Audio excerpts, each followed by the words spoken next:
Du 24 octobre au 3 novembre dans tous les Family Prix. Venez profiter des jours d'aubaine.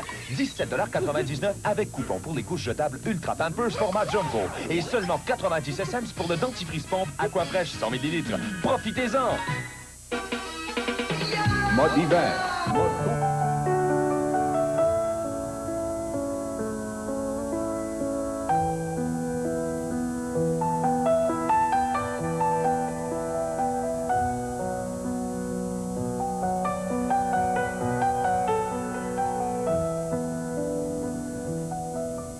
Bonjour, ici Yvon Leblanc pour vous proposer une semaine verte tout à fait inscrite dans la saison, dans l'actualité climatique, faunique, économique.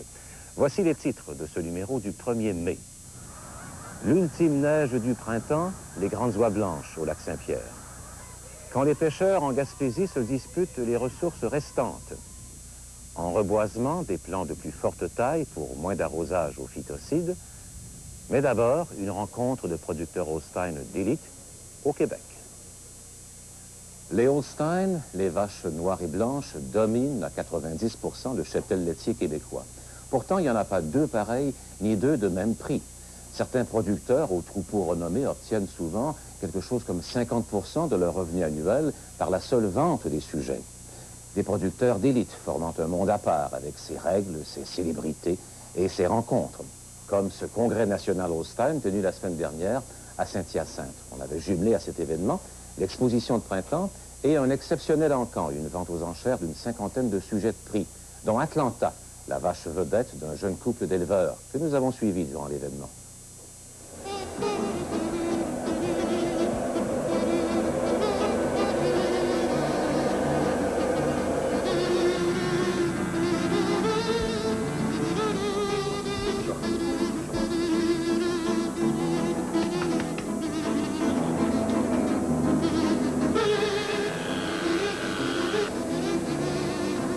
Cette vache-là, on l'amène de front pour représenter notre élevage cette année à la Convention Holstein Canada. Et puis, on en est bien fiers. Et puis, on compte beaucoup sur elle pour faire connaître notre exhibit, faire connaître nos qualités d'éleveurs et nos élevages au monde entier. C'est une vache, elle, qui a de hauts potentiels pour faire des contrats. Présentement, elle en a pour des centres d'insémination à travers le Canada. Elle est vendue avec 2 contrats qui vont la suivre en encan. Et puis, beaucoup d'options pour d'autres centres d'insémination canadiens, américains, européens, à travers tout le monde.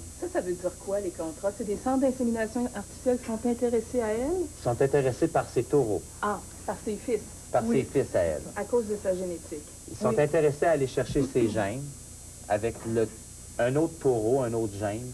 Ils sont intéressés de faire un veau mâle pour pouvoir un jour avoir des filles et des fils de ses fils à elle. Alors, même, ils sont même pas nés, mais vous avez déjà des contrats. Oui, c'est ça. Alors, ça ajoute à sa valeur. Oui, sûrement. Comme là, elle va être vendue avec 12 000 $ de contrat. Ça, c'est... Et c'est pas dit qu'elle n'en aura pas d'autres d'ici l'encan.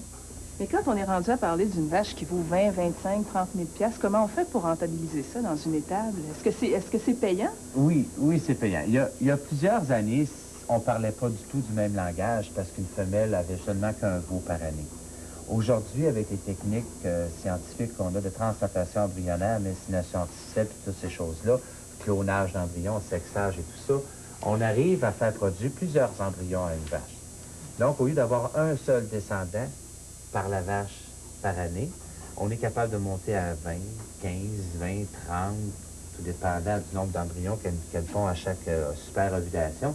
Donc, on parle d'une trentaine de descendants possibles par année par vache. Donc, on arrive à... La valeur des animaux, en soi, a peut-être tous descendu, dans le sens qu'au lieu d'avoir une bête par année, elle en a 30. Sauf que si les 30 valent un montant X, ça fait beaucoup plus d'argent au bout. En choisissant de devenir éleveur et producteur laitier, Madeleine Rainville et Pascal Lemire ont continué dans la lignée familiale. Encore dans la vingtaine, parents de 4 beaux enfants, ils sont ambitieux et déterminés à réussir ce qu'ils ont entrepris. Il y a 4 ans, cette jeune famille faisait l'acquisition d'une ferme à La Visitation, près de Nicolet. C'est quoi tu cherches, là? Alors, on va aller voir Création, le frère d'Atlanta. Ah, il est ici. Dès les débuts de l'entreprise, ce couple a pris la décision d'investir sur des vaches Holstein de race pure. Une partie des revenus de la ferme provient donc de la production de lait et une autre partie de la vente de vaches issues de la reproduction. Aujourd'hui, Madeleine et Pascal se préparent à vivre une fin de semaine déterminante dans leur carrière d'éleveur. Leur meilleure vache, Atlanta, est parmi les 50 bêtes d'élite sélectionnées à travers le Canada pour la vente nationale de printemps à Saint-Hyacinthe.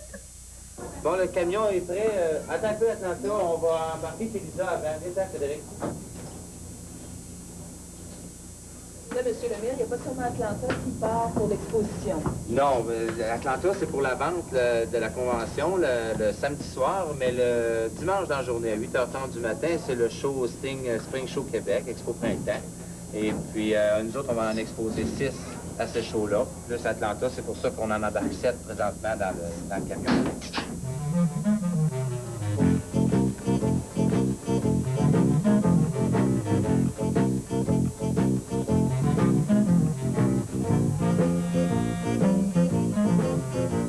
La vente nationale et l'Expo Printemps du Québec sont de grande envergure cette année.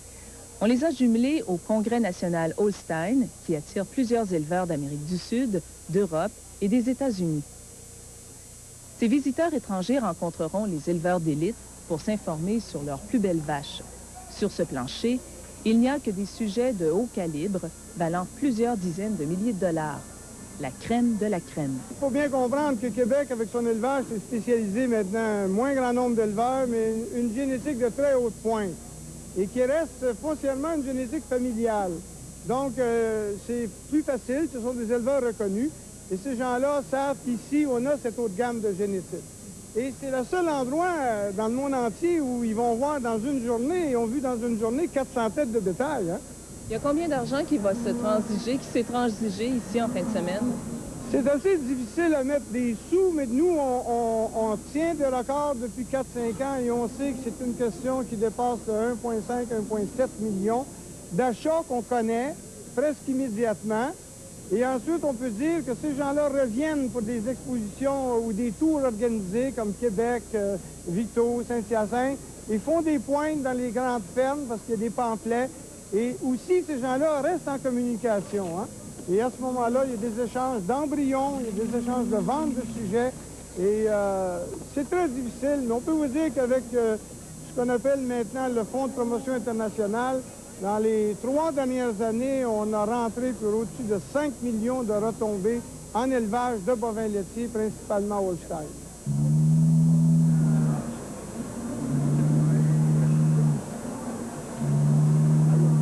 Parmi les invités d'honneur, Starbuck, le taureau du siècle.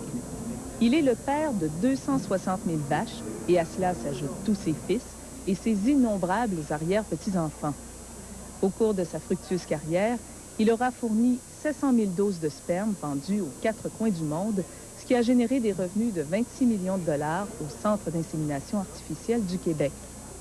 Starbuck faisait sa première et dernière apparition publique depuis sa naissance il y a 15 ans. Une occasion unique pour les connaisseurs de voir cette légende en chair et en os.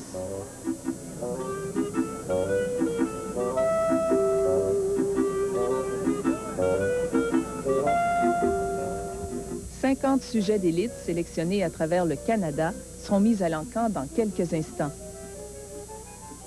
Les acheteurs mettent de longs moments à observer et comparer ces bêtes qui possèdent des pédigris exceptionnels. Cependant, l'achat d'une vache ou d'une génisse de haut calibre renferme une part de spéculation. Seul le temps révélera si l'animal est à la hauteur de son bagage génétique. Atlanta ne passe pas inaperçu avec ses 12 000 $ de contrat pour sa progéniture. She's probably the best aerial star I've seen. Mr. Gordon Sauter said to us, this would be the best aerial star in Canada. Yeah. Atlanta est particulièrement attirante pour les acheteurs. Bien qu'elle soit en début de carrière, sa production de lait est de loin supérieure à la moyenne et son type physique est remarquable. Et il y a plus encore. Elle est la fille de Candy, une vache classée excellente 7 étoiles, reconnue pour bien transmettre ses gènes à sa progéniture. Son père, Aérostar, est un géniteur réputé dans tout le pays, surtout pour augmenter le taux de protéines du lait, un facteur très recherché par les producteurs. Et Atlanta a aussi un grand-père extraordinaire, Starbuck, qui n'a plus besoin de présentation. On va les vendre juste nos embryons. L'éleveur va avoir intérêt à les mettre dans des belles tares. À peine quelques instants avant l'encan, Madeleine et Pascal décrochent 2 autres contrats pour des futurs fils et des embryons femelles d'Atlanta. En quelques minutes, la valeur de la vache est passée de 12 000 $ à 23 000 $. Elle est elle-même une 4e génération de vaches très bonnes ou excellentes. Projection 10 852 kg de lait. C'est une Aérostar. Donc, Aérostar, vous avez des bons indices à cet animal-là. Thank you, sir. Now 20,000, we're at 1,129. They are. Now 5,000, 22,000, one time, 22,122 now. 22,000, one time, merci, you van de Mille. Now that's 1,125, your turn, 1,125, 24. 24, one more time, again, 1,124. Merci, that's 1,126 now. Now that's 1,127,000, we're at 9,000, no, we're at 1,900, we're at 1,109 now.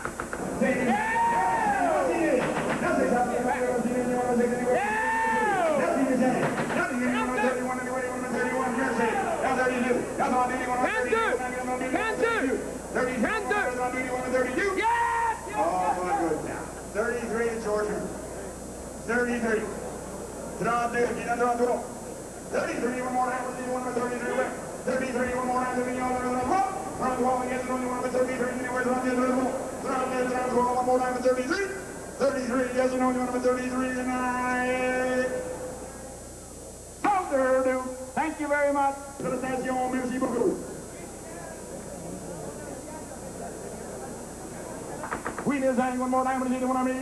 J'ai hâte de voir où est-ce que ça va. Ouais. Savoir si elle reste au Québec, si elle s'en va à l'extérieur du Québec ou voire même dans un autre pays. J'ai énormément hâte de voir où elle s'en va. Et puis, Non, on ne regrette pas. il n'y a pas de regret à avoir. Qu'est-ce que ça vous a fait de vendre la vache? Il y a très grande palpitation. C'est beaucoup d'argent, 32 000 $ pour une vache. On l'a bien travaillé. C'est l'usufruit de nos efforts. On est content. On l'a vendu, on l'a monté sur le ring avec 22 000 $ de contrat. C'est une vache qui avait Ils vont en faire d'autres contrats aussi, je crois pas. Il va en faire d'autres. On avait plein de pourparlers aussi avec d'autres pays, avec d'autres centres. Je suis convaincu que le nouvel acheteur ne le regrettera pas. S'il met ses bottes, il va avoir beaucoup de plaisir et il va faire beaucoup d'argent avec sa vache. Félicitations. Bonne chance au prochain acheteur. Félicitations, vous deux. Merci beaucoup, Pascal. Atlanta s'est donc vendu 32 000 $.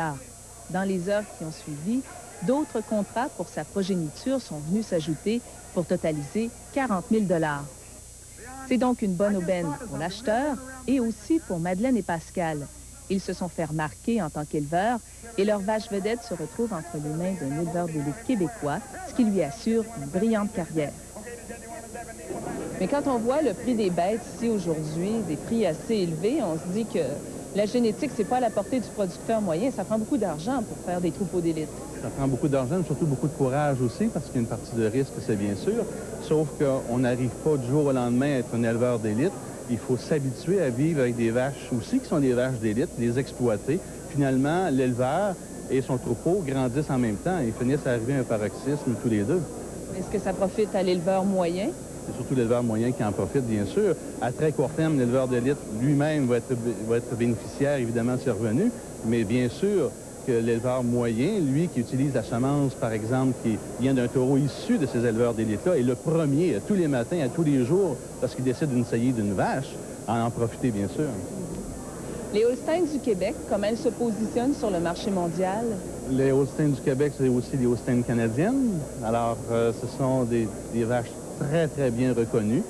Nous sommes à démontrer à l'ensemble, finalement, du monde international que nos vaches ont la capacité de produire beaucoup, de produire longtemps. Et aujourd'hui, ce qui est très important de concevoir et de savoir et de réaliser aussi pour les éleveurs, c'est qu'une bête, lorsqu'on l'élève et qu'elle doit produire du lait, il y a quand même des coûts inhérents à sa création, si vous voulez, à sa formation et à son développement. Si on peut les garder longtemps, la rentabilité, elle est juste à ce niveau-là. Alors actuellement, les vaches canadiennes sont tout à fait très performantes au niveau mondial. On va l'étirer par en avant un petit peu. On va l'avancer un pouce chaque côté en avant. 150 éleveurs Holstein présentent aussi leurs plus belles bêtes à l'exposition. Tiens bien, Hugues. 400 sujets sont en lice pour parader devant des juges intransigeants.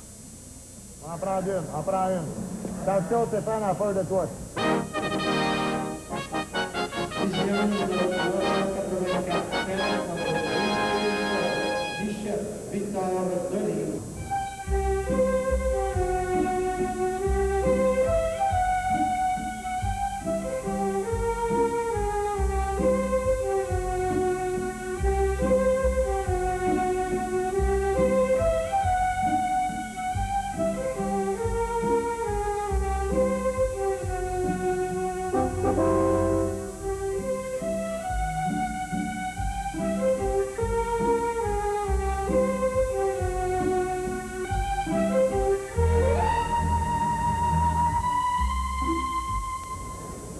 Les critères de beauté des bovins laitiers sont étroitement reliés à leur productivité et à leur longévité.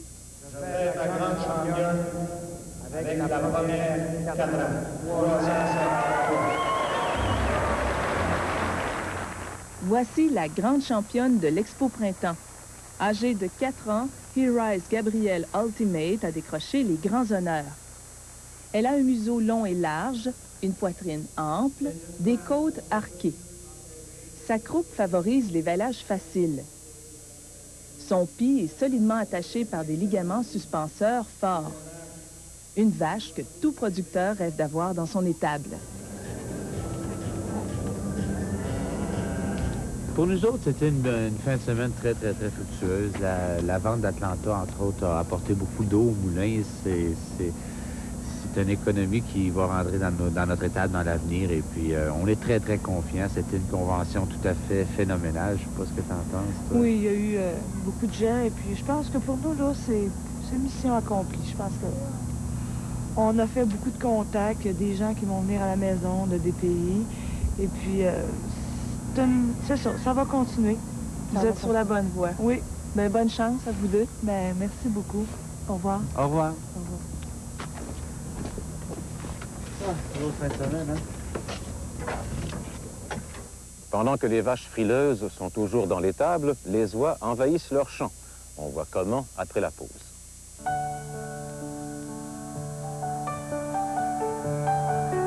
La première mission d'un pompier, c'est de sauver les vies. 95% de notre travail est orienté vers la prévention. Notre meilleur outil de prévention, c'est un détecteur de fumée. C'est comme avoir un pompier en permanence dans sa résidence. Les gens ne savent pas que dans la plupart des détecteurs de fumée, il y a de la technologie nucléaire. Avec le nucléaire, il y a du pour et du contre. Pour en savoir plus long, composez ce numéro pour obtenir une brochure. Je ne suis pas un spécialiste, mais en tant que pompier, la technologie nucléaire a eu de grands bienfaits dans notre domaine. Silo JM Lambert de Drummondville, toujours à l'avant-garde dans la recherche et l'innovation, vous présente le videur de silo Volumax. Un appareil à haute performance doté de nouvelles caractéristiques. Dessus de vis et palettes de souffleurs en acier inoxydable. Bras de support inclinés qui permettent d'augmenter votre capacité d'entreposage. Vis à angle breveté pour un débit accru. Le videur de silo Volumax, l'appareil le plus performant sur le marché. À voir dès aujourd'hui chez Silo JM Lambert, rue Vachon, à Drummondville. Hervé Lacharité et fils de Nicolet, dépositaire Paz, vous offre tout un choix d'équipements de ferme de qualité supérieure. Entre autres, dessileuses, convoyeurs, nettoyeurs d'étable, revêtements PazGuard et mélangeurs de ration totale. Des équipements performants, faciles à manœuvrer, construits pour les gros travaux et qui vous aideront à faire des économies de temps et d'argent. Hervé Lacharité met également à votre disposition une équipe de techniciens pour vos réparations. Hervé Lacharité et fils, depuis plus de 30 ans à votre service. Rend Petit-Saint-Esprit, Nicolet.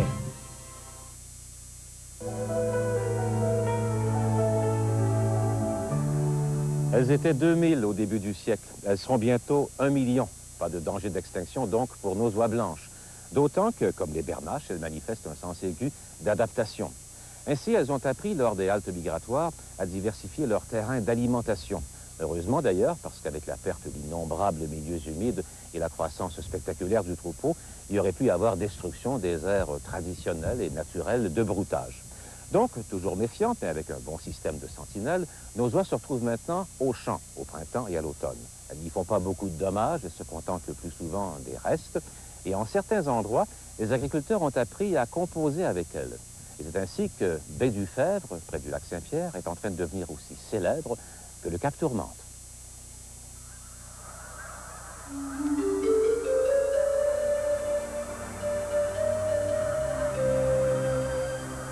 C'est l'aube sur la plaine inondée, à peine éclairée par un soleil tiède d'avril.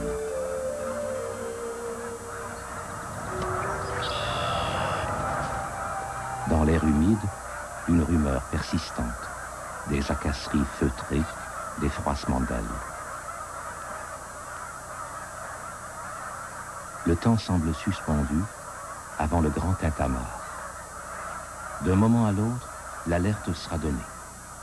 Et après une seconde de silence, comme un signal, des milliers d'oies s'envoleront.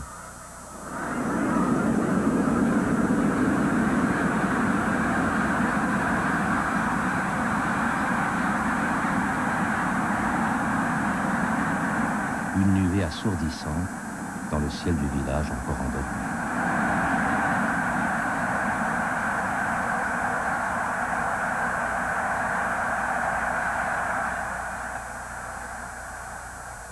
Le lac Saint-Pierre vient tout juste de sortir de l'hiver.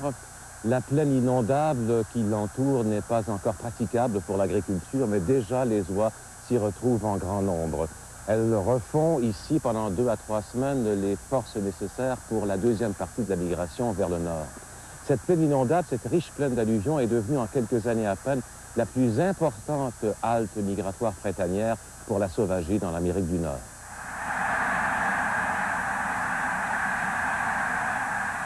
Ce sont des haltes migratoires d'importance même internationale, en ce sens qu'on y retrouve les plus importantes populations d'oies des neiges, de bernaches du Canada ou de canards barboteurs pour tout le Saint-Laurent. Le printemps venu au Québec, l'une des premières étendues d'eau libres de glace est le lac Saint-Pierre, un vaste renflement du Saint-Laurent en amont de Trois-Rivières. Peu profond, vite réchauffé, sa crue envahit aisément le pourtour au dégel.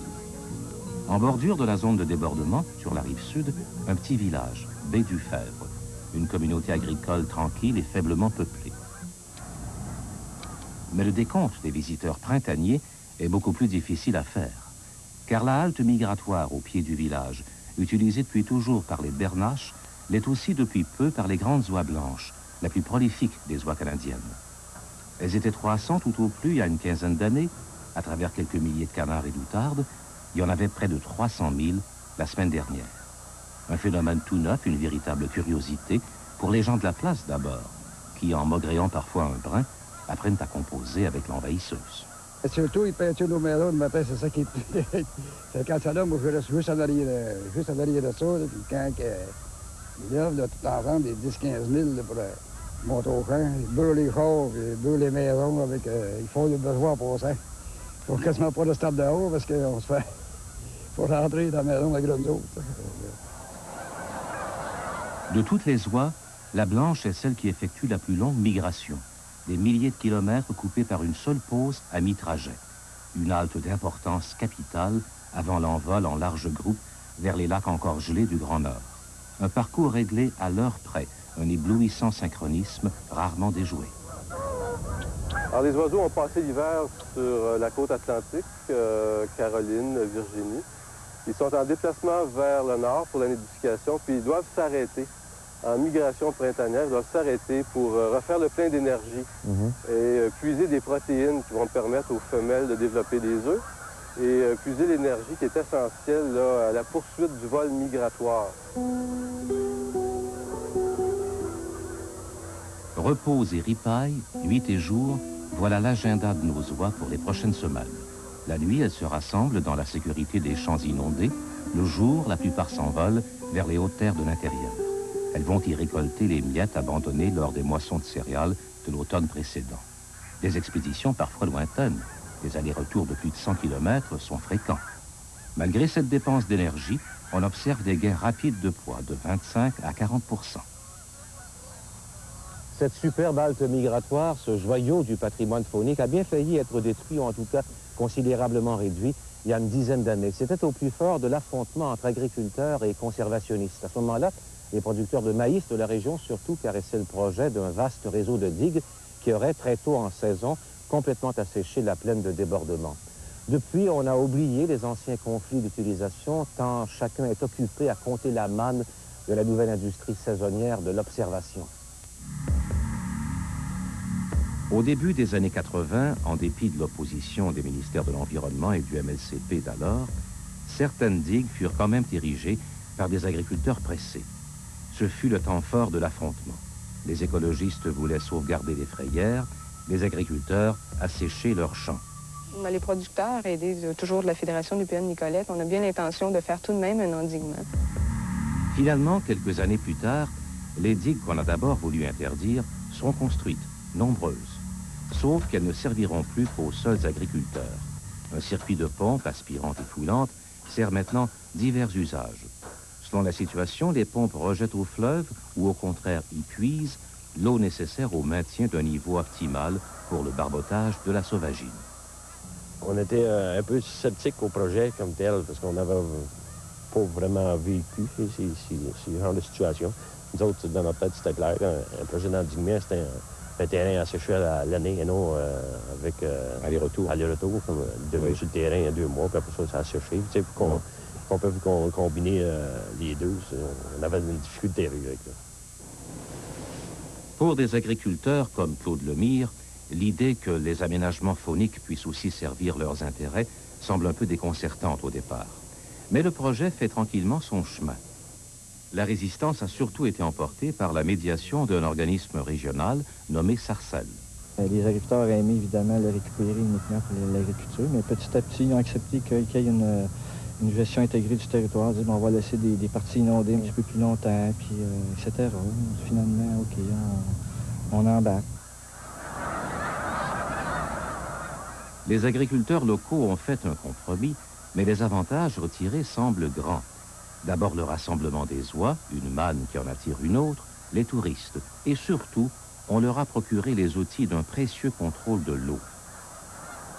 Avant ça, l'eau restait trop longtemps, ça faisait un limon sur le terrain, puis c'était quand même très dur à préparer le sol pour des bons semis. Maintenant qu'on a un contrôle sur l'eau reste moins longtemps, puis le terrain se prépare mieux, donc c'est un avantage quand même. Autre illustration du rapprochement réalisé entre points de vue hier encore inconciliables, le travail de cet homme, Bernard Filion, biologiste, mais d'abord agronome, à l'emploi de canards illimités. Il nous explique ici comment digues et pompes peuvent améliorer, en le régularisant, un phénomène naturel. Parce que le fleuve, il vient en crue, mais pas nécessairement avec la migration des oiseaux. Donc là, comme actuellement, on peut voir à gauche, c'est un endroit qui n'est pas régularisé. Donc, le fleuve pourrait donc le pénétrer? Oui, il est accessible. Donc, sauf que le fleuve actuellement est à un niveau trop bas pour inonder la plaine inondable. Donc, le projet, l'avantage, c'est que nous permet d'inonder des zones agricoles avec une très grande quantité de nourriture disponible. Là, actuellement, le fleuve inonde la zone forestière, qui n'est pas accessible aux oiseaux. À voir les oies se grouper en rangs denses au-dessus des bandes de terrain légèrement surélevées, on devine combien la question du niveau d'eau est importante. C'est vraiment un objectif là, de régularisation du niveau de l'eau, de façon à maintenir un niveau peu profond. On peut varier de 10 à 30 cm, donc rendre accessible la nourriture, parce que les oiseaux, leur critère, c'est la longueur du cou, qui peuvent avoir accès en profondeur ou simplement... La paresse, hein? Ou l'efficacité. Oui, si on veut. On se déplace en nageant, on a accessible à la nourriture, on a accès à la nourriture, et également marcher sur la terre ferme, parce que ce sont des oiseaux qui broutent également les herbes. La halte migratoire de Baie-du-Fèvre, connue tout juste de quelques initiés, il y a une quinzaine d'années, est devenue une véritable attraction nationale.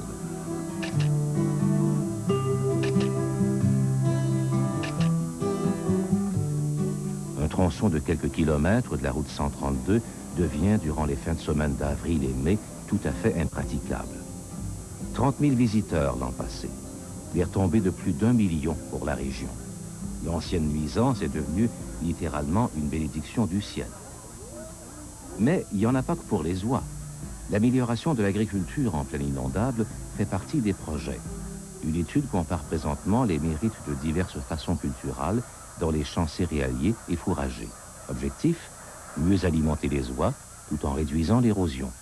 Mais quand on pense régionalement ou provincialement, ces projets-là vont être précurseurs d'approche globale avec la communauté agricole, de façon à pouvoir utiliser ces sites-là comme démonstration ailleurs pour permettre d'avoir des pratiques agricoles favorables à cette population-là. Loi des neiges semble en pleine explosion démographique, mais cela pourrait fondre comme neige rapidement. Les populations nordiques sont fragiles. Toutefois, ces aménagements, combinés à l'opportunisme des oies, nous assureront peut-être de leur présence pour longtemps.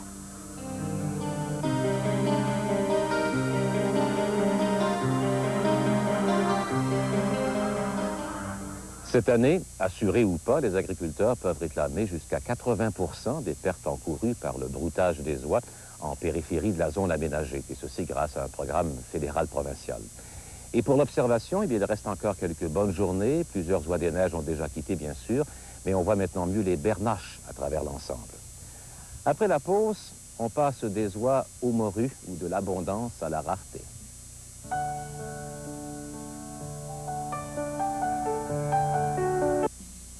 Lundi 2 mai, on entame la semaine de la santé animale et pour ça, nous allons recevoir un orphelin à chaque jour de la semaine. Soyez là pour ce rendez-vous. Par ailleurs, il y aura des jeunes à l'émission. Entre autres, les jeunes du CMI et du séminaire de Trois-Rivières viennent nous parler de leur pièce de théâtre Les Misérables. Et puis aussi, les jeunes de la Maison Alternative Jeunesse nous présentent leur grand projet. Vous allez voir, ils ont des idées plein la tête. Alors soyez là à midi. Il y aura aussi la numérologie. C'est une présentation Jean Coutu. Airablo est fier de vous présenter Alfred, le nouveau soigneur à balles rondes automatique. Actionné à basse vitesse sur rail, Alfred fera le service à l'assiette. À l'aide d'un treuil électrique, la mise en place de la balle sur une assiette pivotante se fait sans effort. Facile à programmer, ponctuel et fidèle. La dernière invention, Airablo, vous aidera tout en vous faisant économiser. Vraiment, chez Airablo, l'innovation n'a pas de limite. Chez Offre Branché Play Civil, NG Corbin, Sainte-Marc-du-Cap, équipement Yves Rochette, Pont-Rouge et Maurice Dubuc, Nicolette. 0% d'intérêt. Une offre comme seul un ami peut faire. Un tracteur de 12 chevaux avec une tondeuse de 38 pouces pour seulement 122,78 $ par mois pour 12 mois à 0% d'intérêt. Un tracteur garanti 3 ans. 12 versements de 122,78 $ et 0% d'intérêt. Seul un ami peut faire ça. Columbia, des gens de service. Chez Machinerie Baron et Tousignon de Trois-Rivières. Garage G. McMahon de Nicolet et Eurosin de Shawinigan. C'est le 65e anniversaire et ça brasse comme jamais. Oui, Trois-Rivières Chevrolet est en fête. Du choix et des prix, on en a comme nulle part ailleurs. Présentement, plus de 260 véhicules neufs disponibles pour livraison immédiate. Profitez des nouveaux arrivages. Des pick-up Chevrolet, 40 en inventaire. Des Cutlass Supreme, 24 en inventaire. Des Achieva, 22 en inventaire. Et ce n'est pas tout. Avec tout achat de véhicules neufs, tournez la roue et gagnez à tout coup. Garantie prolongée, système anti-vol, scène en peinture ou autre. Oui, chez Trois-Rivières Chevrolet, on fait des heureux et on est là plus que jamais.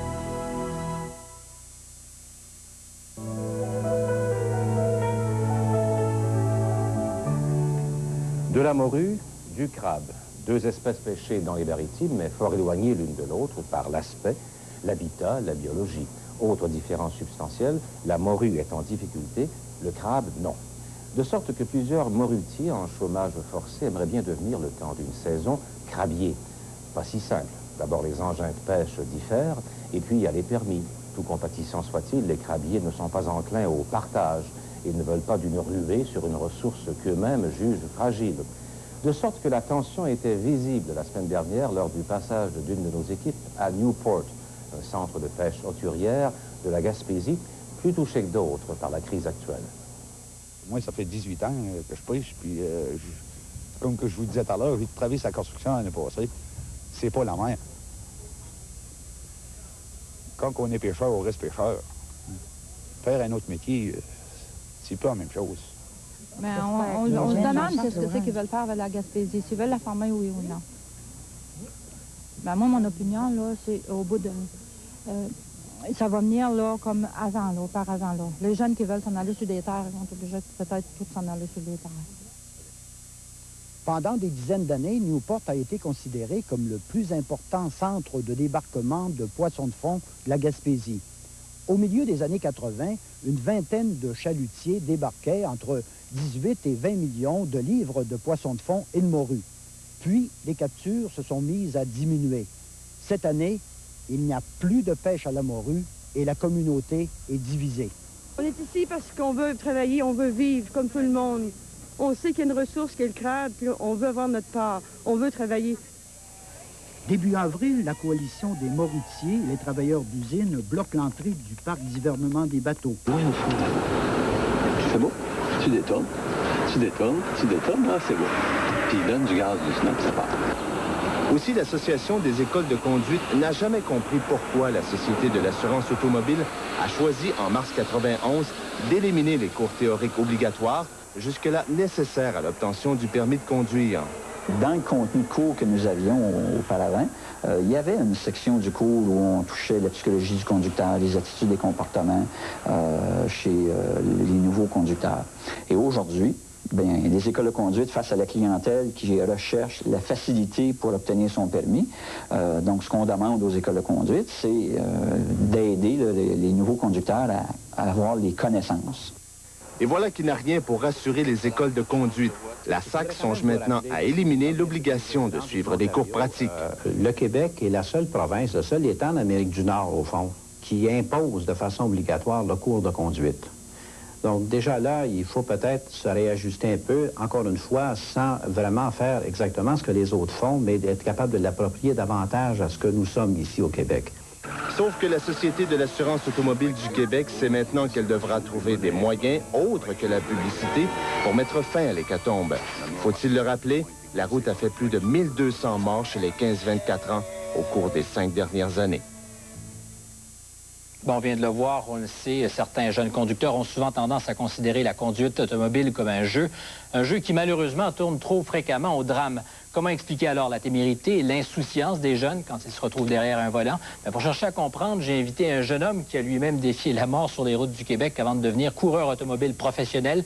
Patrick Carpentier a 22 ans. Il a été champion canadien de Formule Atlantique en 1992. Et cette année, il partagera ses courses entre la Formule Atlantique et la Formule Indy Light. Bonsoir, Patrick. Bonsoir. Je t'ai vu en début de reportage regarder les images d'accidents impliquant des jeunes. Tu as fait un genre de soupir. Ça aurait pu t'arriver? Oui, quand j'étais plus jeune un petit peu, j'ai été fou, pas mal même, je dirais, avant de m'impliquer plus dans le sport automobile. Canaliser la fougue un peu? Oui, mais tu penses pas au danger, tu penses pas à ce qui va arriver de l'autre côté d'un tournant, tu penses pas que tu peux rencontrer des voitures, puis que c'est pas tout le monde qui est intéressé à prendre ce risque-là.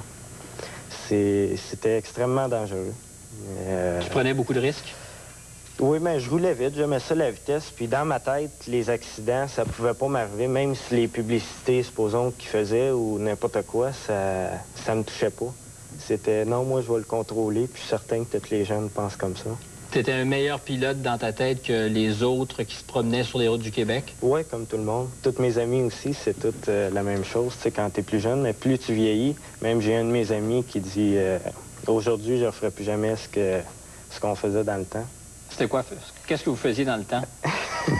Est-ce que ça se dit? Il y en a qui se disent, il y en a qui se disent pas. On revenait de l'école et puis... se dit pas, alors?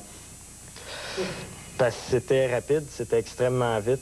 Puis, c'est de la vitesse? Oui, c'est de la vitesse. C'est inconscient, c'est de pas penser. C'est pour ça, d'un fois, je trouve que peut-être à 16 ans, c'est peut-être un petit peu jeune pour obtenir le permis.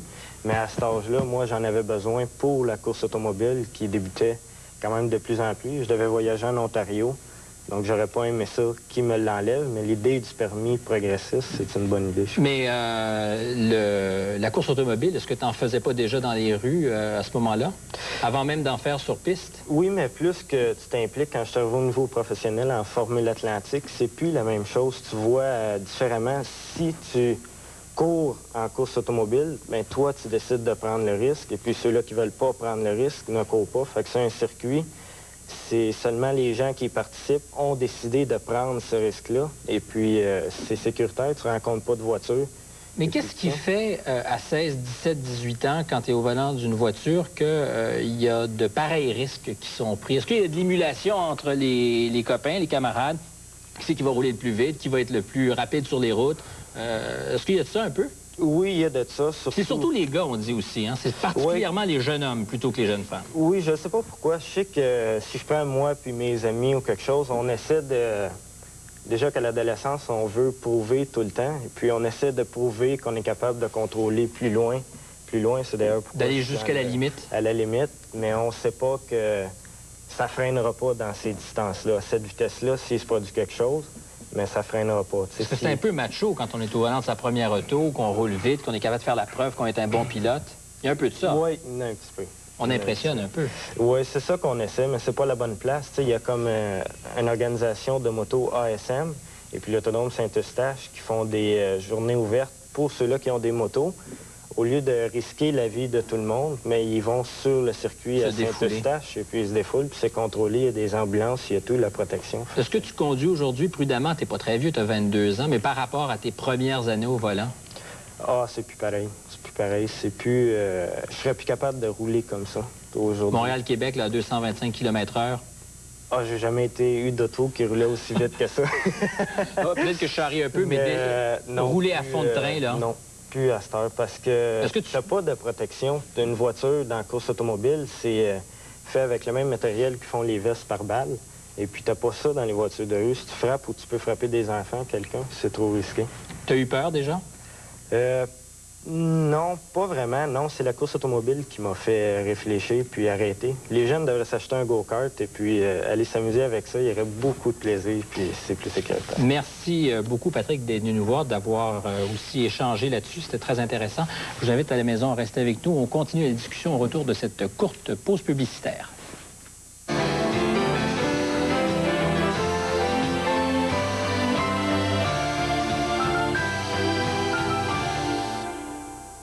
Plus que jamais, les concessionnaires GM veulent vous offrir à un prix minimum le maximum de valeur. La Lumina Van 1994, tout l'espace qu'il faut pour 7 passagers. Frein anti-blocage aux 4 roues, panneaux de carrosserie en polymère. Plus de 20 équipements inclus, seulement 16 994 $ pour une Lumina Van. Passez chez votre concessionnaire Chevrolet Géo Oldsmobile. Les vraies bonnes affaires, c'est chez nous.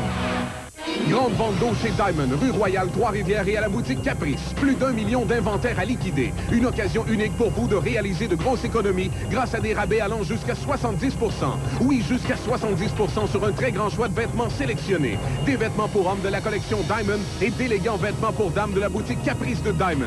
La grande vente d'eau, unique, exceptionnelle, inattendue. Plus d'1 million d'inventaires à liquider. Venez vite en profiter chez Diamond, rue Royale, Centre-Ville, Trois-Rivières.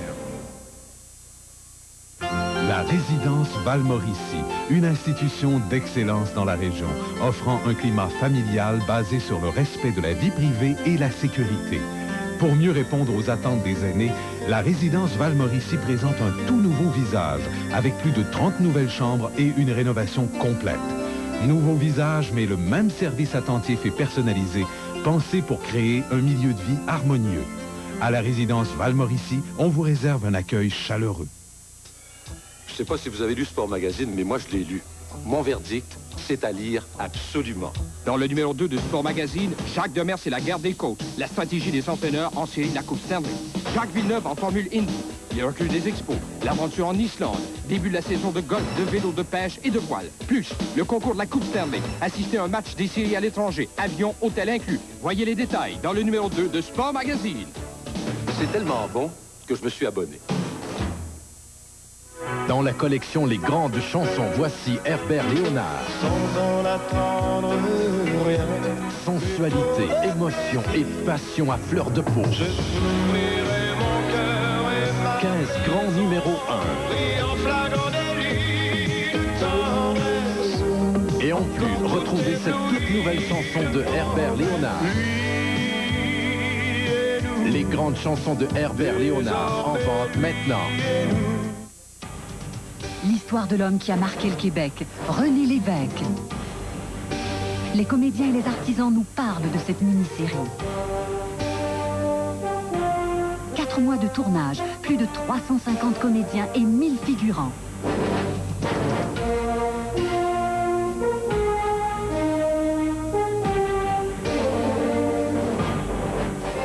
Revoyez comment s'est construite cette mini-série ce mardi 21h à TVA.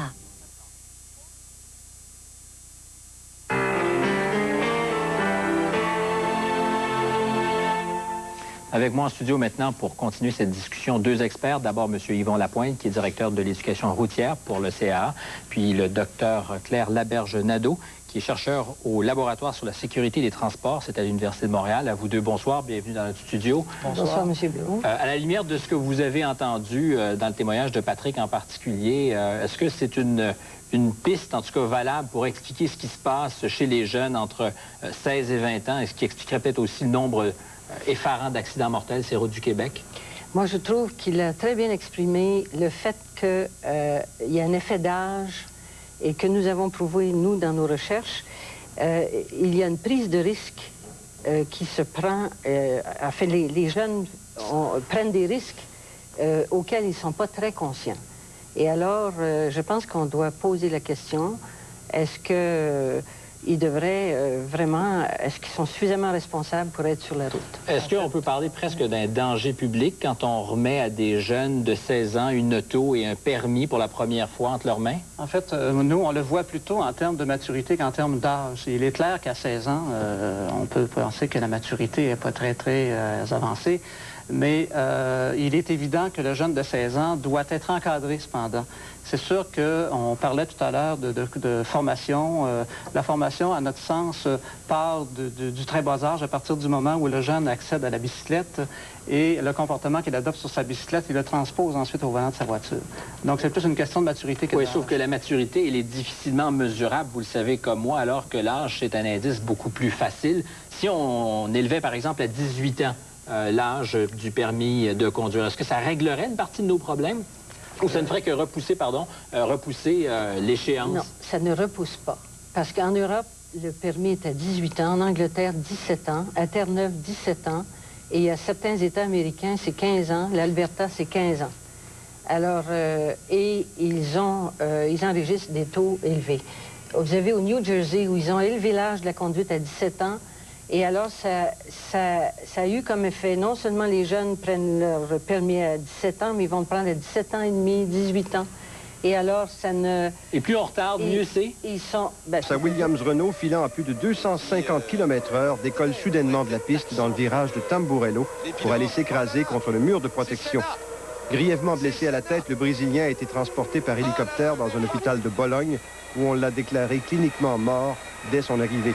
Il est décédé à 12h40, heure de l'Est, quelques heures plus tard. À l'âge de 34 ans, il est le 24e pilote à se tuer lors d'un Grand Prix ou lors d'essais en Formule 1 depuis 42 ans. Senna a été champion du monde en 1988, 1990 et 1991. Il a participé en carrière à 161 Grands Prix, inscrivant 41 victoires. La carrière de Senna s'est souvent confondue avec celle d'Alain Prost, tant les deux hommes, un temps coéquipiers chez McLaren Honda, se sont partagés les honneurs au cours des dernières années. Leurs duels sur piste se sont souvent prolongés par des échanges verbaux aigres-doux. Le Français, détenteur du plus grand nombre de victoires en Formule 1 avec 51 et quadruple champion du monde, n'a en fait jamais pu rivaliser avec le Brésilien en vitesse pure. Ainsi, Senna s'était arrogé haut la main le nombre record de pole position avec 65. Le Brésil et le monde de la Formule 1 ont perdu un grand pilote. Dans le plus grand sauveur, tout le monde de la F1 est touché. Chagrin, désolation, stupeur chez les pilotes, Michele Alboreto, le choc pour Briatore, le patron de Benetton. Et que dire alors pour Frank Williams, le boss du Brésilien? Tous sont abattus venant aux nouvelles. Berger, épouvanté, s'était rendu compte tout de suite du drame. C'est la chose la plus terrible. Parce qu'aujourd'hui, c'est encore un de mes amis qui s'en va.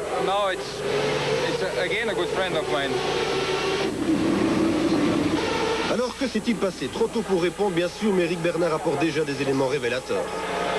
Je crois qu'aujourd'hui, c'est vrai que le Formule 1, l'année dernière, elles étaient très aidées par des tas de systèmes sophistiqués d'aide au pilotage qui étaient nécessaires par rapport aux performances des voitures. Aujourd'hui, ces aides ont disparu et les voitures sont devenues encore plus performantes. Et je crois qu'aujourd'hui, il est très difficile de maîtriser les Formule 1 modernes et on a surtout peu de temps pour rattraper le moindre incident et c'est pour ça que ça se finit souvent un petit peu dramatiquement. Brésil, et pour le monde automobilisme en général, c'est une catastrophe. Je ne suis pas au Brésil à ce moment, mais je crois que les pays s'arrêtent. À ce moment, les pays s'arrêtent. D'ailleurs, ce soir, le président du Brésil a décrété un deuil national de 3 jours à la mémoire d'Ayrton Senna. Et puis, il y a la femme de Senna qui a affirmé que son compagnon lui avait fait part hier soir de son peu d'enthousiasme à participer à ce Grand Prix. C'était la fête des travailleurs aujourd'hui, 1er mai, et partout à travers le monde, on a souligné l'événement. À Montréal d'abord, malgré le temps moche, ils étaient plus de 20 000 dans les rues. 20 000 mécontents, des travailleurs bien sûr, mais aussi d'autres plus démunis, des chômeurs, des retraités. Richard Olivier. Dur temps pour les travailleurs ces jours-ci. Mais la lourde pluie n'a pas fait reculer tous ceux qui, aujourd'hui, voulaient dire à nos dirigeants que le bateau de l'emploi prend l'eau et qu'il faut réagir si on ne veut pas de naufrage. Je travaille à au moins 500 mises à pied, super aérospatial. 500 mises à pied au moins depuis 1 an. Alors oui, j'ai tout le temps peur pour mon emploi. Qu'on se mette ensemble, ça n'a pas de bon sens. Il faut qu'on fasse une politique de plein emploi. Cette manifestation réunissait pour la première fois de son histoire non seulement les 3 grandes centrales syndicales, mais aussi les principaux regroupements populaires québécois, depuis l'Association québécoise de défense des personnes retraitées jusqu'à l'Assemblée des évêques, en passant par des mouvements comme Action Chômage. Quand on considère qu'au Québec, il y a 450 000 chômeurs, 700 000 assistés sociaux, il y a quelque chose qui ne va pas, hein? C'est toute une société actuellement qui est sur le cul et on est mené par des polichinelles. Il est temps qu'on fasse quelque chose. Dans ce monde en pleine mutation qui ne parle plus que de compression budgétaire, mondialisation des marchés, productivité, il y a encore place pour l'imagination. Le Parti québécois prétend qu'il en a. Les syndicats, qui disent en avoir, eux, demandent aux patrons et au gouvernement de faire leur devoir. Quand arrive une tempête, là, ils sont tous surpris. Ils devraient mieux planifier leur propre business. On est rendu à vouloir faire croire aux gens qu'ils retrouveront la dignité du travail en étant coupés dans leurs prestations d'assurance chômage ou de bien-être social pour aller ramasser des déchets sur les plages. Les organisateurs de la manifestation d'aujourd'hui espèrent que cette journée marquera un point tournant après 10 ans de politique sociale et économique désastreuse. Bref, on espère qu'un jour, le soleil luise à nouveau au-dessus du monde de l'emploi. Richard Olivier, TVA, à Montréal. À Québec aussi, on a manifesté. Là-bas, 7000 personnes se sont massées devant le Parlement pour dénoncer plusieurs politiques du gouvernement. Fonctionnaires insatisfaits du gel de leur salaire ou encore des travailleurs de la construction opposés au décret. Et comme à Montréal, la foule qui, normalement le 1er mai, regroupe surtout des travailleurs, était aussi composée de gens sans travail. La fête des travailleurs a aussi été soulignée ailleurs dans le monde, par exemple à Moscou, où l'esprit communiste était encore bien présent. 10 000 marcheurs transportant des portraits de Lénine et de Staline. Ils ont scandé des slogans comme Boris Eltsine, le traître, on le traitait même de Judas, et d'esclaves des Américains. En Turquie, c'est 100 000 personnes qui sont descendues dans les rues, même si le 1er mai n'est pas reconnu par le gouvernement. Les choses ont mal tourné quand 2 partis interdits, un parti révolutionnaire de gauche et le parti des travailleurs kurdes, ont voulu déployer une bannière. Et enfin, à Sarajevo, la foule était nombreuse là aussi, mais l'atmosphère très calme. Le 1er mai est une fête d'autant plus significative là-bas qu'après 2 ans de guerre, il faudrait reconstruire tout le pays. Le Burundi, pays voisin du Rwanda, pourrait à son tour être déchiré par la guerre civile. Toutes les frontières du pays sont fermées depuis une semaine et la population a peur. Des obus de mortier et des bombes fumigènes ont été lancés près de la capitale. Des centaines de personnes se sont rendues dans un stade près de la capitale, Bujumbura, dans l'espoir que l'armée les protège. Les militaires tentent par ailleurs de désarmer les groupes d'extrémistes qui ont pris position dans les quartiers en périphérie de la capitale. L'ONU et les ambassades occidentales n'ont pas pris de risque. La majorité du personnel a été évacuée. Les Rwandais n'ont plus accès à la Tanzanie depuis hier soir. Mais avant la fermeture de la frontière, 300 000 personnes se sont réfugiées dans ce pays. Le Haut Commissariat aux réfugiés et la Croix-Rouge craignent d'ailleurs de manquer de vivres et d'eau d'ici quelques jours. Demain, le Conseil de sécurité de l'ONU se réunira pour discuter de l'envoi d'une force spéciale de casques bleus au Rwanda. En Afrique du Sud, le parti de Nelson Mandela confie... Au niveau du contenu d'un circuit ou d'un forfait, alors InfoTourist va vous dire à quel endroit vous pouvez peut-être vous informer dans une région précise en vous donnant le numéro respectif de chaque région. Il y a 2 brochures que vous lancez également cette semaine, M. Parent? Oui, 2 nouvelles brochures que nous lançons avec le lancement de la campagne de la Semaine nationale du tourisme, soit le Québec en vacances. Alors, c'est de l'information sur l'ensemble des régions touristiques du Québec avec différents forfaits qui est présenté. Et l'autre brochure également, c'est le tourisme au Québec en 1992. C'est une réalité économique importante. Donc, ça expose l'ensemble des statistiques là, au niveau touristique au Québec pour démontrer justement l'importance économique du tourisme au Québec. Elle est révolue l'époque où les gens disent « je connais pas mon coin de pays ». De plus en plus, chez nous, on sait de quoi on parle.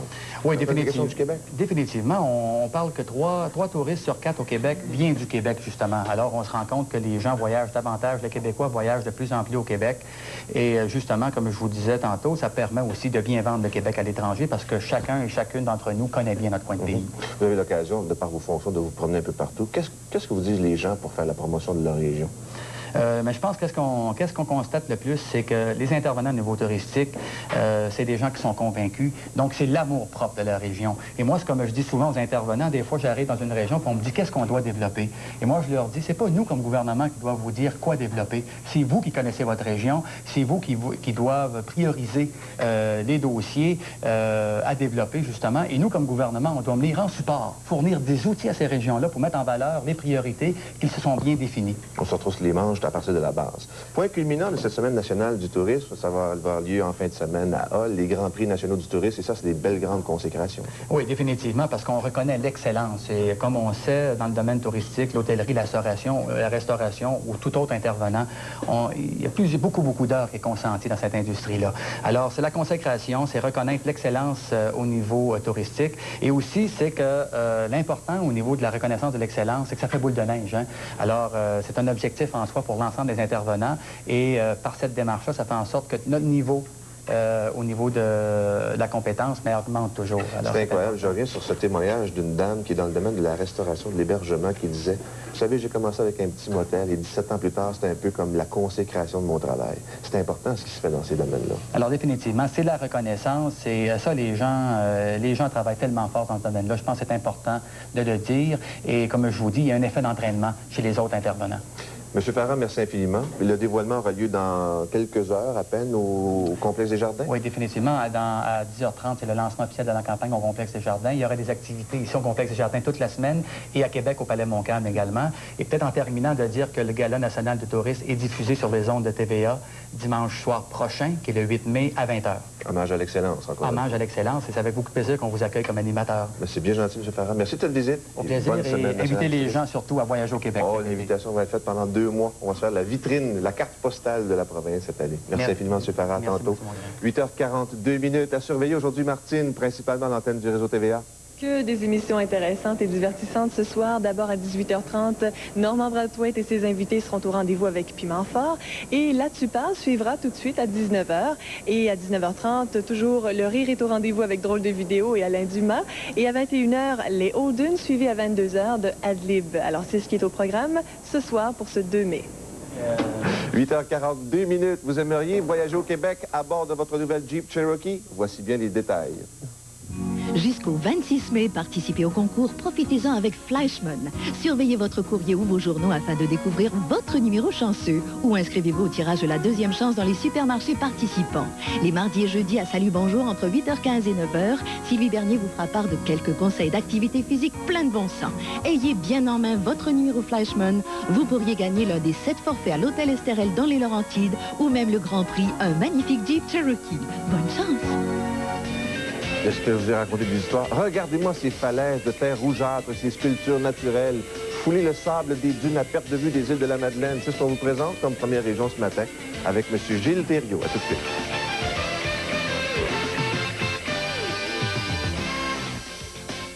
Des tracteurs à pelouse, il y en a pas mal. Mais des tracteurs équipés d'un moteur de 12 chevaux et d'une transmission 5 vitesses, il y en a déjà moins. Bien moins. Et qui ont en plus une tondeuse suspendue de 39 pouces et une garantie limitée pièces et main-d'œuvre de 2 ans, ça devient rare. Et qui sont...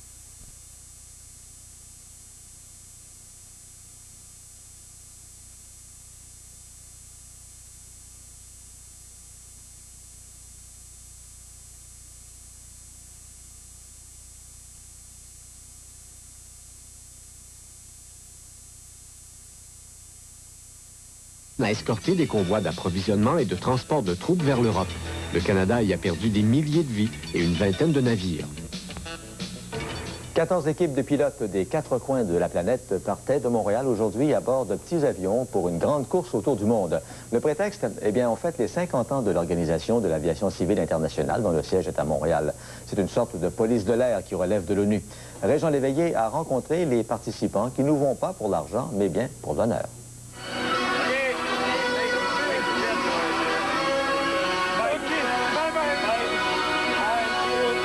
Grand-papa, résident des Indes, il n'est pas à la veille de rentrer à la maison.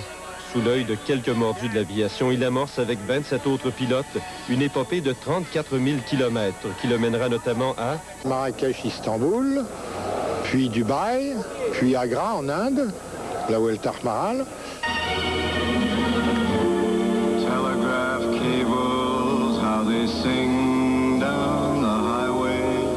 On a passé plusieurs heures ce week-end à s'assurer que tout se passera bien pour l'accomplissement du rêve qui commence et prendra fin ici pour une fois, puisque c'est le 50e de l'aviation civile dont le siège est à Montréal. Le pilote de cet avion a volé 16 heures en solitaire entre Hawaï et Los Angeles avant de venir prendre le départ à l'aérotaxi de Saint-Hubert. Tous les appareils monomoteurs ou bimoteurs sont à hélice. Cet équipage féminin va oublier le confort pour faire place à l'essence. It's just like a flying gasoline station. Comme l'avion derrière moi, elle comporte 11 réservoirs d'essence pour lui donner une autonomie de distance d'environ 2500 milles nautiques. Si elle était standard, elle aurait une autonomie d'environ peut-être 1200 milles nautiques. La mère et la fille, elles, voleront ensemble. Ces résidentes du Texas possèdent leur Piper Comanche depuis 24 ans. Monsieur va attendre des nouvelles par télécopieur. En fait, on va se faxer sans déjeuner. Every time I land, I will be faxing you. Peu de monde au départ, mais quand on est pilote, on se comprend et on sera là en pensée jusqu'au retour, le 24 mai, en soirée. Une aventure comme celle-là coûte autour de 100 000 $ US. C'est ce qu'on appelle le rêve ultime. Ça fait 30 ans que je pilote. Je pense que ça fait 30 ans que j'ai ce rêve-là. Have a good flight. 1254, thanks a lot. Régent Léveillé, TVA, Saint-Hubert. Plus que jamais, les concessionnaires GM veulent vous offrir à un prix minimum le maximum de valeur. Les Holden, lundi 21h à TVA. Alors Martine, plus en détail la météo. D'abord, avant de parler des prévisions là, pour les prochains jours, je pense que vous avez des statistiques sur le mois d'avril. Eh oui, c'est le mois d'avril. En fait, on n'a aucun record de froid, de pluie ou de neige qui ont été enregistrés. Par contre, le mercure aurait dépassé le 20 degrés Celsius à 3 reprises à Montréal, ce qui est tout de même bien, mais c'est pas beaucoup. Et la température moyenne a atteint un peu plus de 5 degrés, ce qui est presque la normale pour le mois d'avril, en fait. Oui. Presque la normale. On aurait pensé que c'était plus chaud que ça. On aurait pensé, mais on espère, en fait, on est en route maintenant pour le mois de mai. On espère... nos désirs pour des réalités, hein? Oui, c'est ça. Et on espère qu'il sera plus reluisant, celui-ci. Alors, on y va pour les détails. Peut-être qu'elles sont bonnes, les nouvelles. Donc, pour le sud et l'ouest de la province, ce sera d'abord venteux pour toutes les régions. Demain, Laurentide, on aura de la faible neige, c'est ça en après-midi. Le ciel sera variable par la suite. On prévoit 8 degrés comme température maximale. Pour la Mauricie, Québec, de la faible neige intermittente mêlée de pluie en avant-midi. On aura 40 % de probabilité d'averse par la suite, 5 degrés. Ce sera nuageux avec éclaircies pour l'Estrie et la Beauce. On prévoit 40 % de possibilité d'averse, 9 degrés. Et pour l'Outaouais et Montréal, ce sera nuageux avec éclaircies, 9 degrés. On a tout de même 30 % de probabilité d'averse de pluie ou de neige en avant-midi. Mardi, belle journée ensoleillée au programme pour l'Outaouais, Montréal, la Mauricie, Québec, Beauce et Estrie. Et il y aura alternance de soleil et nuages pour les Laurentides, 8 à 12 degrés. Secteur Est, Nord-Est, ce sera venteux pour tous ces secteurs. Demain, de la faible neige pour le Saguenay-Lac-Saint-Jean, accumulation possible de 5 cm pour Rivière-du-Loup, la péninsule gaspésienne et 5 à 10 cm à la Côte-Nord, température maximale de 2 à 3 degrés. Mardi, le soleil régnera sur l'ensemble de ces régions, température oscillant entre 5 et 8 degrés. Plus au nord maintenant, demain, pour l'Abitibi-Témiscamingue, le dégagement s'effectuera le matin, soleil passage nuageux par la suite, 6 degrés. Ce sera nuageux avec 30 % de probabilité d'averse de neige. Pour Fermont, Labrador City, 1. Ciel variable à Cherfeuville, moins 2 degrés. Et à la baie James, on prévoit du soleil, passage nuageux. Et l'ennuagement se fera en soirée, 2 degrés. Et à plus long terme, là, mardi, mercredi, jeudi, du beau temps et des températures de saison. On compte sur vous. Écoutez, Martine, c'est votre dernière soirée avec nous. Oui, je tiens à vous remercier. Ça a été très, très, très agréable de travailler avec vous. J'ai bien apprécié. Merci à toute l'équipe du week-end. Ça a été fort agréable. Parce que là, c'est la chaise musicale. Colette Provencher revient demain. Julie s'en va les fins de semaine. Et voilà. Puis Martine s'en va en petit congé. Mais je pense que vous avez beaucoup de travail. Oh, non, oui, effectivement. Ben, merci. Au revoir. Bonne chance. Merci Jacques. Encore. Voilà, c'est tout. On se retrouve dans 2 minutes aux nouvelles du sport avec Guy Bolduc. On va vous reparler, bien sûr, de cet accident, ce triste accident qui a coûté la vie à Ayrton Senna. Les coulisses d'Hollywood assistaient à toutes les étapes de la fabrication d'un film. Ce mardi, 20h. Un véritable carnage au Grand Prix de Saint-Marin. Les Rangers et les Bruins prennent les devants dans leur série. Et les Expos à un match du premier rang de la division Est.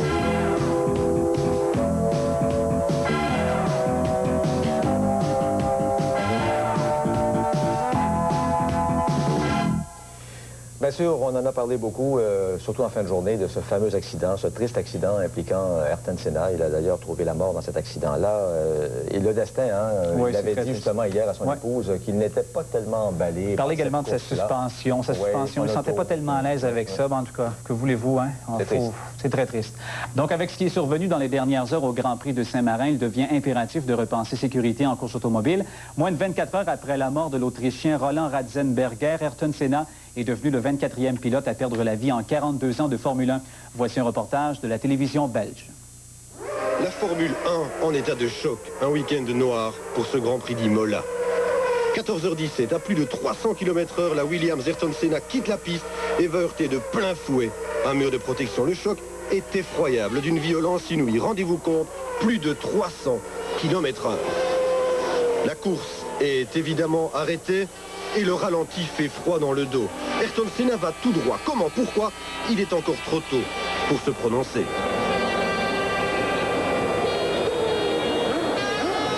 Les médecins réagissent vite, très vite. Senna reste bloqué dans son cockpit pendant de longues minutes et avec d'infinies précautions, on tente de lui assurer les premiers soins. Mais tout de suite, l'évidence est là, son état est grave, très grave. Un quart d'heure s'écoule avant que l'hélicoptère ne le transporte à l'hôpital de Bologne où peu après 18 heures, les spécialistes déclarent Ayrton Senna cérébralement mort.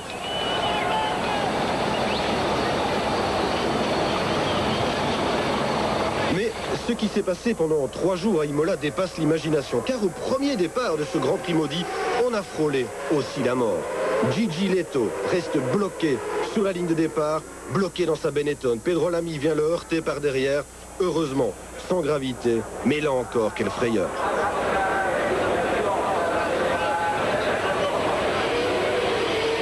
Et puis, dans le Grand Prix, et oui, puisqu'il y a bien eu une course, la Minardi d'Alboreto accroche 3 mécaniciens de chez Ferrari. Ils seront évacués, eux aussi, à l'hôpital. La Formule 1 en état de choc car depuis vendredi, la loi d'une terrible, d'une morbide série s'est abattue sur les pilotes. Barrichello, miraculé vendredi, Ratzenberger mort hier. Et demain, quel sera l'avenir de la F1? Une chose est sûre, rien ne sera jamais plus comme avant. C'est terrible. Et vous savez, le père d'Ayrton Senna, c'est un Brésilien. Son père suivait la course à la télé à Sao Paulo, c'est la ville natale d'Ayrton Senna. Et puis, il était pris d'un malaise, évidemment, en voyant cet accident impliquant son fils. Mais ce soir, on nous dit qu'il a été, qu'il a quitté l'hôpital. C'est un choc pour nous, alors imaginez pour la famille, c'est absolument désastreux. Un autre détail qu'il faut souligner aussi, c'est que c'est le premier accident mortel en course de Formule 1 depuis 1982. Hein? On se rappelle évidemment en 1982 qu'est-ce qui s'était passé. Évidemment, Gilles Villeneuve était décédé sur la piste de Zolder en Belgique.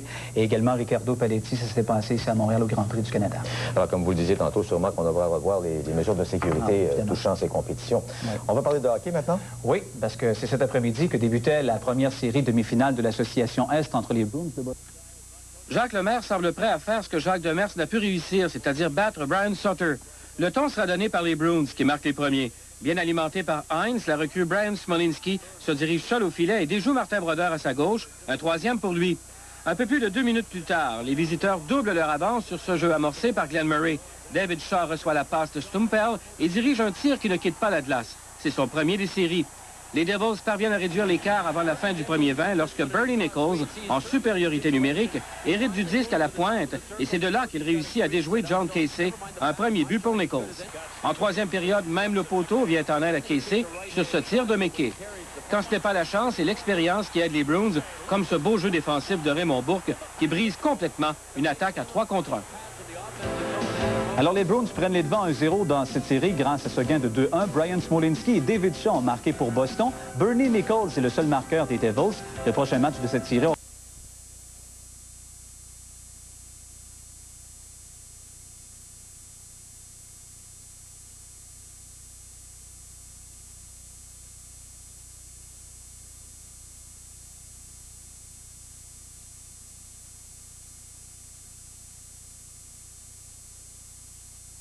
Prodige du soleil. Ceux qui ont regardé en direction du soleil l'ont vu changer de couleur, tournoyer et descendre vers la terre.